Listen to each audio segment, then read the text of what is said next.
Dick news. किस्सा आपने बहुत कम सुना होगा जो हम आप सबके बीच आज लेकर आए हैं। बॉलीवुड से राजनीति में आई बहुत ही बड़ी अनुभवी अभिनेत्री जया बच्चन और दिग्गज रेखा को लेकर। जी हाँ, राज्यसभा में रेखा और जया बच्चन की सदस्यता को लेकर कई किस्से मशहूर हैं। 15 मई 2012 की बात है जब रेखा राज्यसभा में शपथ ले रही थी।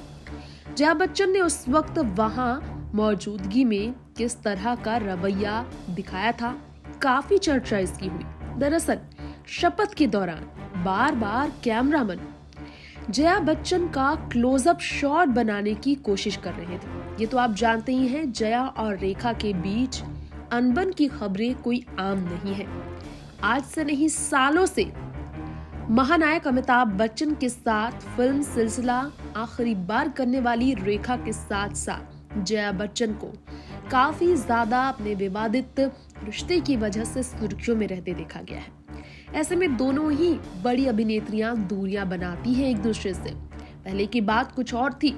80 के दशक से पहले की बात ऐसी थी कि जया रेखा साथ नजर आते थे, लेकिन अमिताभ के साथ फिल्म सिलसिला के बाद अमिताभ, जया और रेखा एक साथ तो कभी नहीं दिखे। ऐसे में कांग्रेस ने अभिनेत्री रेखा को राज्यसभा भेजने का जब साल 2012 में ऐलान किया था, सब दंग हो गए थे।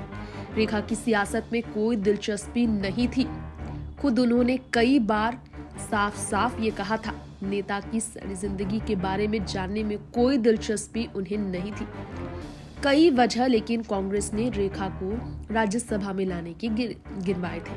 उसी वक्त जया को काउंटर करने के लिए रेखा को राज्यसभा भेजने का फैसला भी लिया गया था। बताया जाता है कि रेखा को राज्यसभा भेजने के पीछे राजनीति की बहुत आसानी से समझा जा सकता था, लेकिन अमिताभ बच्चन से रिश्ता तल्ख हुआ था कांग्रेस का, जिसके बाद रेखा को लाया गया था राज्यसभा में। ऐसे में फिल्म इंडस्ट्री में उनके प्रतिद्वंदी राजेश खन्ना को राजनीति में आने का प्रस्ताव दे दिया गया था। इस बीच यासिर उस्मान अपने किताब में लिखे हैं, रेखा और जया से जुड़ा ये किस्सा। जब रेखा ले रही थी राज्यसभा में शपथ, जया बच्चन उस वक्त वहां मौजूद थी और काफी नाराज हो गई थी जया जब क्लोजअप शॉट उनका बनाया गया था रेखा के शपथ के दौरान। सार्वजनिक तौर पर अपनी आपत्ति उन्होंने जताई भी थी। ये देखकर लोग काफी चौंके थे। जया बच्चन ने अपनी सीट बदलवा कर 91 से 143 करवा ली थी और रेखा की सीट उस वक्त 99 नंबर सीट आवंटित हुई थी और रेखा जया की सीट बहुत करीब होने के कारण जया बहुत निराश थी। एक न्यूज़ से रिपोर्ट।